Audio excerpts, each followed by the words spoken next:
বলো আমি দিয়ে দেব। কোন সাহাবী দাঁড়ায় না, এক সাহাবী দাঁড়িয়ে বলল, নবী যুদ্ধের ময়দানে চাবুক চালানোর সময়, লাঠি চালানোর সময় এক কাফেরকে মারতে যেয়ে আপনার লাঠির বাড়ি আমার পিঠের মধ্যে পড়েছে।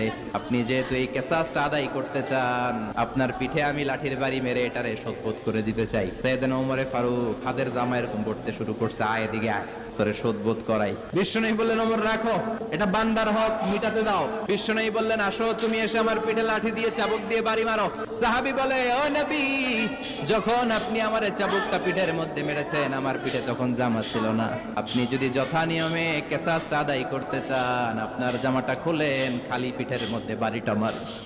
এবার আর ওমরে ফারুককে ধরে কে, এদিকে আয় তোরে দেখাইতেছে। বিশ্বনবী বললেন, ওমর থামো, মারতে দাও। বিশ্বনবী উনার জুব্বাটা উপরের দিকে উঠালেন, পিঠের মধ্যে বাড়ি দেওয়ার জন্য ওই সাহাবীকে ডাকলেন। ওই সাহাবী বিশ্বনবীকে পিছন দিক থেকে জড়িয়ে ধরে ওই মোহরে নবুয়তের মধ্যে চুমু